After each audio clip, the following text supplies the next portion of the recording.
Hello, I want to show you a car that I have owned. My dad owned one and they're extremely rare. In the UK, I mean, you're talking about a handful left. So it's like with the Granada or the Cortina, you've got, 2 or 3,000 or 6,000 or something like that, right? I don't know how many in total, but because of the sheer numbers of Cortinas and Granadas that sold, there's still a few about, right? But this car that I'm going to show you is like, it's a really rare car, and I owned one in 2007. I bought it in Kilmarnock. I swapped it for one of them that I bought in Preston, and I towed it to the borders and then towed it to Kilmarnock, swapped it, and then I sold the one that I had. I delivered it in Totnes in Devon. It was all a bit crazy that time. I was a single parent. I had the two kids with me. Maybe about 2007, 2008. It was crazy times. I was full of enthusiasm. I had a sort of keep going approach, but a lot of things I was doing was nutty. They were obsessive. They were crazy times. Yeah, I've got a lot of anxiety about thinking about it, and I've settled down now. In that regard, that I don't do the same sort of mad things that I did. I dragged the kids all up and down the country, but I suppose I think it was quite positive in some ways, but they ended up going back to stay with their mother actually, but no, 1 minute, well, and then, okay, right, I didn't come to start speaking about that. I'm supposed to be talking about this car. Let's have a look at it. Come with me. Now, I've just done a research and I've found one, and I haven't even looked, I've just found it. And I'll go and do the video. So here it is.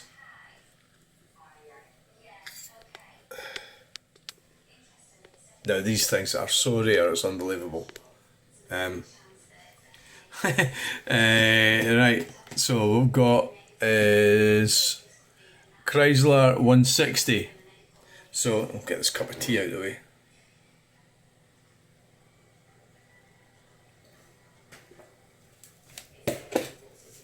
Chrysler 160. But the one I had was a Chrysler 2 litre. So in the UK you got a 180 and a 2 litre. So in France you got a 160. So a 160 is extremely rare. It's a 600cc petrol, 70,000 miles, 4-speed left-hand drive, €6,000. So I need to find out where it is. Let's have a look at the advert. Oh yes. Oh yes. So it's white, it's in Boussac, France. Wow. Restored control virgin. It was called a Simca in France. Engine rebuilt, new carburetor, ignition, brakes, tyres, new bodywork, paint, interior in perfect condition. Only by phone. So you've got to contact them by phone. Let's find out where it is. View larger map. Boussac, France. Boussac is a commune in the Creuse department in Nouvelle-Aquitaine region in central France. Central France.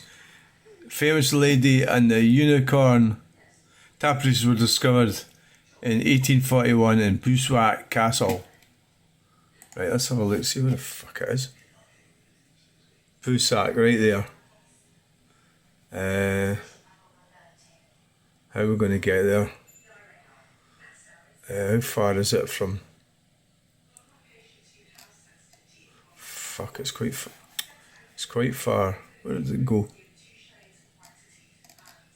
Husak right there.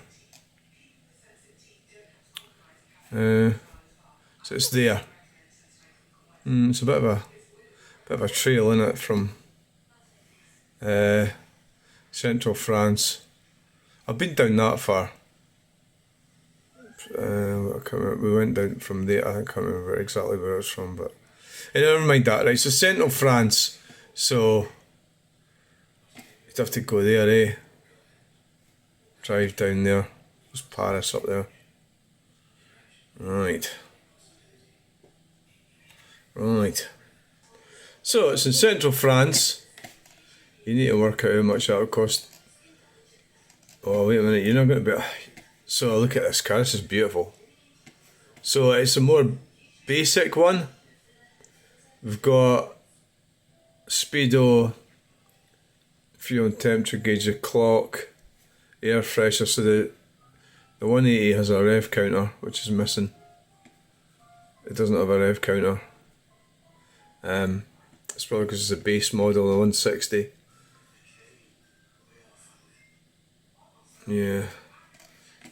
So let's have a look at it. But you'd have to pay somebody to go and pick it up, obviously, right? You couldn't go and drive that back to Scotland. Are you fucking mad? You know? Are you off your head? The wing's not lined up right there, but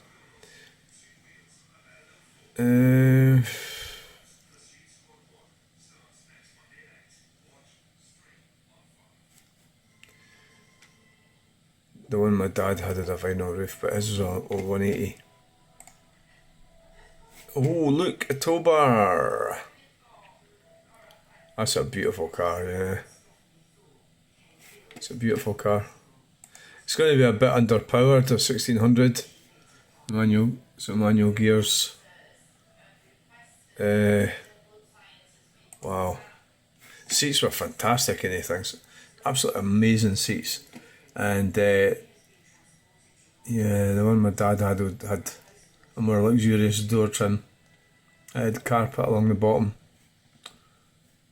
Seats are amazing. Comfort was good. So is that cloth?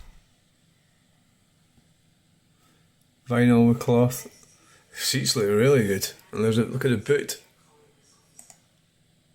Oh yes. Wow, it does look good, doesn't it? Yeah, well the 180 had disc brakes. A 2 litre, so the 160 drum brakes. It's quite a basic model, yeah. That's the front. Easy to fix. Wow. I don't know, what's €6,000? We'll find out that out in a minute. Well, it doesn't really say much about it, does it? Wow, that'd be amazing. It does look in pretty good condition, yeah. I have to admit. It does look in good condition.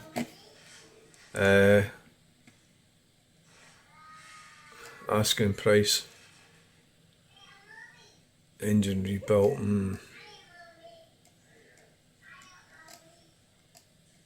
There's much more I can say about it.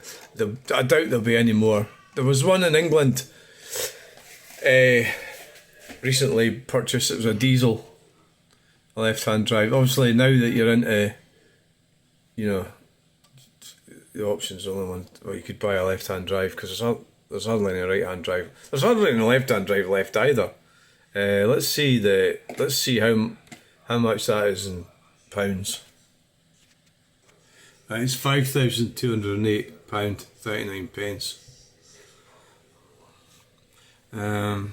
I wonder if you could say take £5,000, but of course I don't know. So it doesn't look like there's any others. It's a Chrysler Avenger GL. It's £10,000, and there's Americans. The 180 and the 2 litre was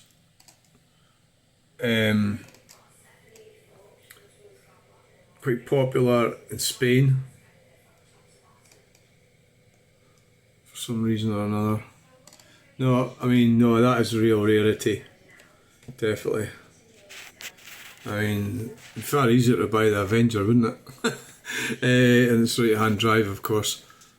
But I don't think I'll find any more. I'll have a look, see if there's any more anywhere somewhere. Doubt it. So all we found is brochures. That was the last, what was 1978. They got really nice. I think they kept making them to about 1979, 1980. Talbot had bought them and they still called them a Chrysler. It was a weird thing. It was called a Chrysler even though Chrysler was. So that's the 182 litre. Which is what you got in the UK. Chrysler 2 litre. That would be the last one. Probably. It was a bit of a sales flop.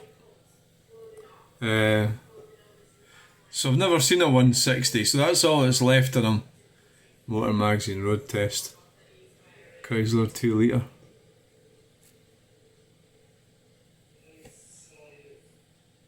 Chrysler brochure 1977. Owner's manual. Car advert. See, it was the interior. That's the 2 litre.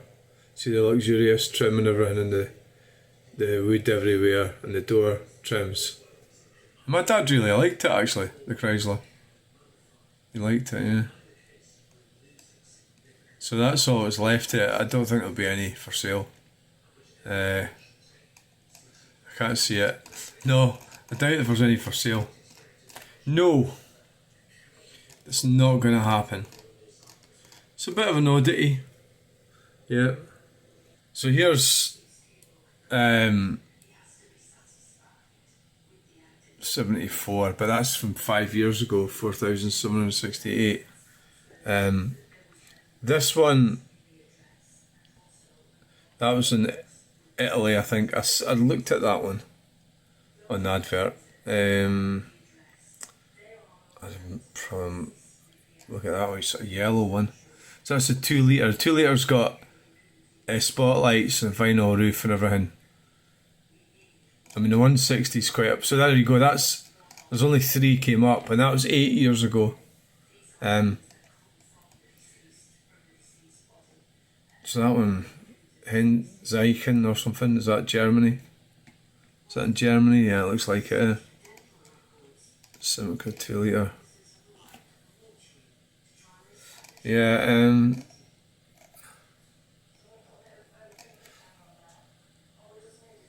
Guilty Pleasures, Chrysler 2 litre. Look at that, that looks so cool, doesn't it, with the brown and the vinyl roof. A T-Reg. That's a late model Chrysler 2 litre. First job was a car clean at a Hyundai dealer located a little spot. The demographics take cheer for used car trade.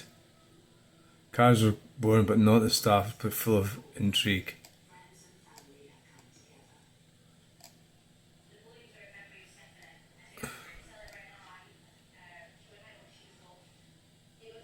I think the styling, I mean, it's like, that would have been styled about 1970. It was introduced, I think it was introduced in 1970. So it's a 60s kind of styling. White Chrysler 2 litre. Wow. Look at the luxurious interior.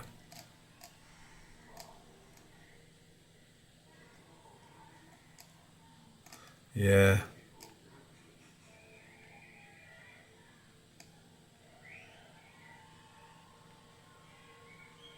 Oh God. Some pretty cruel comments there. Never mind. In some ways it was quite modern. It had aluminium cylinder head, disc brakes all round, apart from the one we looked at, the 160. What happened, it came out in 1970, they didn't really do a lot to it. So it was plush and it was luxurious, but it didn't have electric windows, it didn't have central locking. It didn't have any features that were starting to appear on the in modern cars. Yeah, so I'm just thinking, well, neither did the Cortina Ghia actually. It was just sort of left behind. Yeah. So there you go. So that's it, guys. Yeah. I can't actually see anything wrong with that car. Apart from the wing not lining up a bit, but that's not much, just a tiny little bit in it. I suppose the headlights are a bit, maybe they're a bit dull. What an amazing car. What an amazing car. Well, there you go, people. £5,200. How much would it cost to get that from France to here? I don't know. About £1,000? Does anybody know anything about recovery? It's quite a distance, isn't it? It's going to be about £1,000, isn't it? Like, because, well, you've got to pay the ferry and everything and fuel. It's going to be £700, isn't it? It's going to be about £1,000. So if it's 5, that'll be about £6,000. Maybe not. Maybe it'll be a lot cheaper than that. I need to do a wee bit of research. There'll be people who'll do that. I couldn't do it myself, could I? Because, well, I think the laws are a bit tighter now, you know. I mean, just hire a recovery truck and go and get it. No, I don't think so. Or trailer, yeah. I don't have anything to tow it with.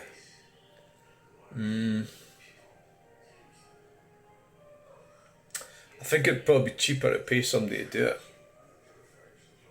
Somebody that's into that, professional, yeah. Maybe we should have a wee look at that. Let's have a quick look at that before we close this down. Right, guys. This is just a Google AI thing.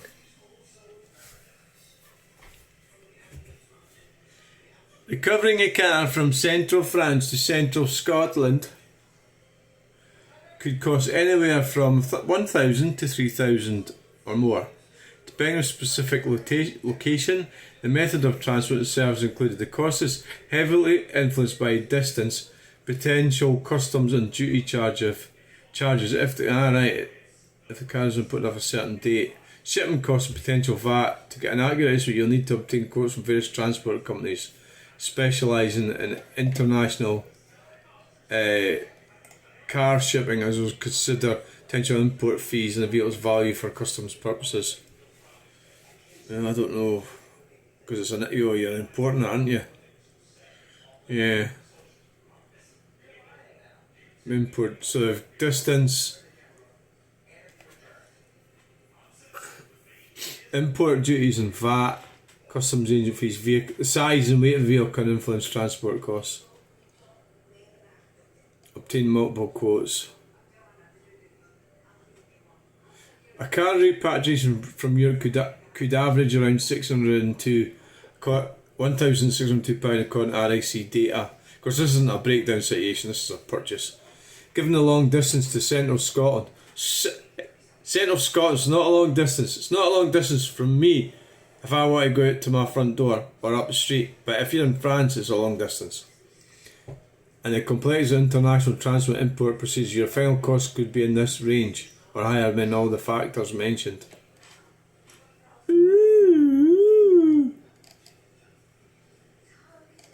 So 5, 6.